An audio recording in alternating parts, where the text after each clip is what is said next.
Hello YouTube, M1NDxBEND3R here, and today I'll be introducing the third and final member of the Beast Hunters style transforming team that I've been developing over the last couple videos. Already we've seen Leatherback the Trigger and Cybertooth the Butcher. So now it is my honor to present their leader, Pythra the Sinner. So Pythra, or as I've nicknamed him, the Sinner, is the third and final installment of my Beast Wars style transforming team, and while the other two, Leatherback, served as a sniper and Cybertooth served as a just their ground enforcer, Pythra here is the leader and also the strategist of the group. And in my opinion, when you're the strategist and the leader of a ruthless gang of backstabbing Predacons, there's only one animal that fits someone with the mental capacity to stay ahead of his ruthless colleagues, and that is a snake. So Pythra, as you can see, transforms into, despite his name, actually kind of a rattlesnake. Not really a python, but Pythra sounds a lot cooler than rattlesnake. So he's Pythra. And I just really love his snake mode, because you don't see a whole lot of snake transformers. It's a very hard thing to do, is to make something turn into a snake. And move, because as you saw in the previous shot, he does, he doesn't really got a whole lot of, doesn't have the side-to-side motion, but if you want him to get all curled up and snaky looking, you just bend his, he's got quite a few points of articulation. And actually, to get him to balance, he has a little kickstand right here. You just bring the kickstand down, and you can get him all reared up, like so.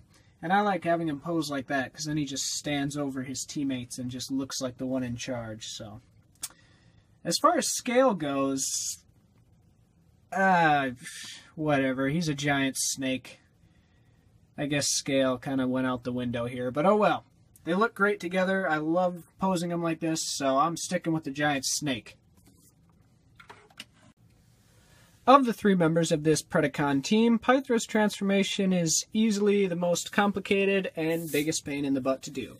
That being said, I still enjoy doing it, and it's one of my favorite transformations that I've designed.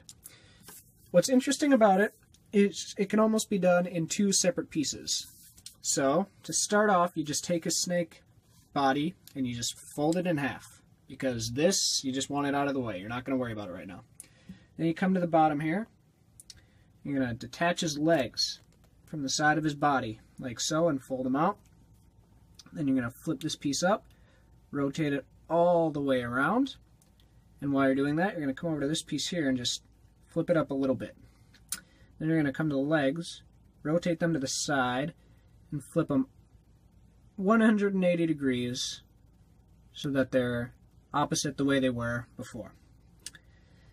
Then you're going to take this piece, fold it around, and it's actually going to plug. You kind of want to slide it out a little bit and then just push these two pieces together and lock in his waist, just like so. Then you just bring his legs down like that, like so. And you kind of want to bring him forward a little bit, just for now. And we'll leave him there for now. Next, you come up to the top of his body. Come up to his head here. And you're going to want to take this round piece right here and hold on to that. And split his head in half. And I usually keep the round part on this side. It's personal preference. It makes no difference. So that's what you're going to do. Then you're going to fold the two halves of his neck down.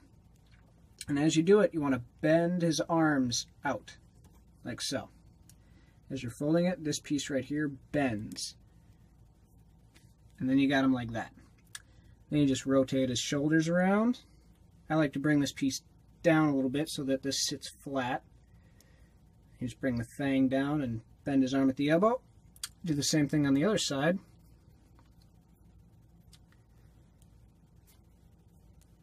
And there you've got his arms. And coming around to the back for his tail, you just kind of fold it up there, nice and snug. And then you bend his tail. Oops, hope that was on camera. And you bend his tail down like this so it just comes over his head. It's a little bit of kibble, but doesn't kill the figure.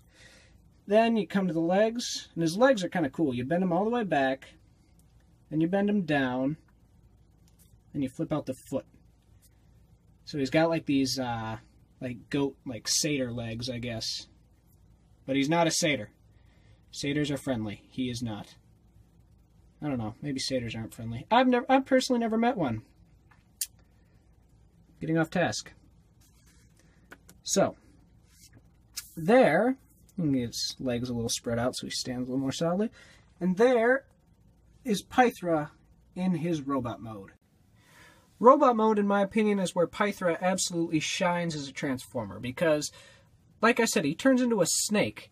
And making a snake transform into a humanoid figure is not an easy thing to do. I was really afraid I was going to end up with a robot mode that was either way too tall or way too skinny. But as you can see, I mean, he's got a decent amount of mass to him. His arms are pretty bulky. His chest, he's got a broad chest.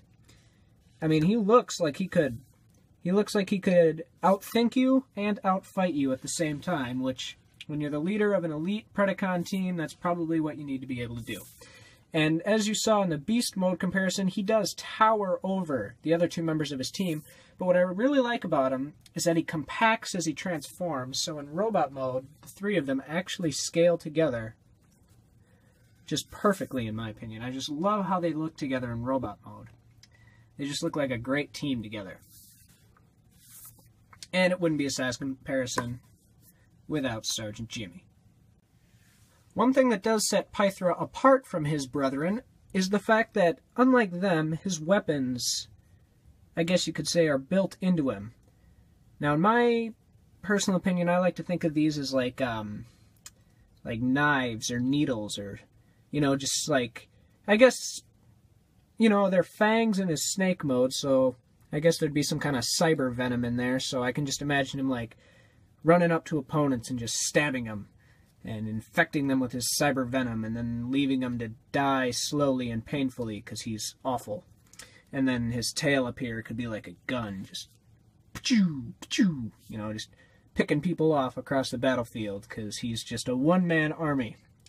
Because, he's a snake, and he's a leader of he's the leader of a Predacon team who probably try and remove him from power a lot, so he doesn't trust anybody. So unlike the other two, he doesn't have some raptor to bring him his weapons. He is his own weapon. He's a one-bot weapon because he's awesome and he's a snake and cool.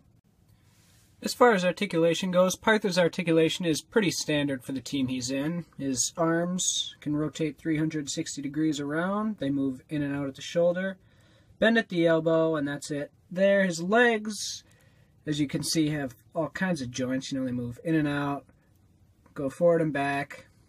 And then they've got 1, 2, 3 different joints for them to move and basically just pull off whatever poses you want. Unfortunately, his head is kind of stuck. His head doesn't really move, unfortunately. His tail can move back, forth on all these joints, so you can really move his tail however you want. So overall, he's pretty poseable. Alright guys, so with the addition of Pythra, this team is complete. They are one elite Predacon combat force and not something to be reckoned with. Just look at them, they mean business. But you may have noticed, even though the individual members of the team have their own names and even their own nicknames, the team itself remains unnamed. I have not named this team. And I'm actually going to leave that up to you guys. So if you have a good idea for what you think this team's name should be, leave it in the comments. And whichever one I think is the best, that's the one I'll pick. You'll get a shout out on the next video, and that will become the official team name of these three Transformers right here. So until next time, guys, this has been MineBender. I want to thank you all for watching. If you liked the video, feel free to give it a thumbs up. If you really liked the video, I please urge you to subscribe. I'll talk to you next time.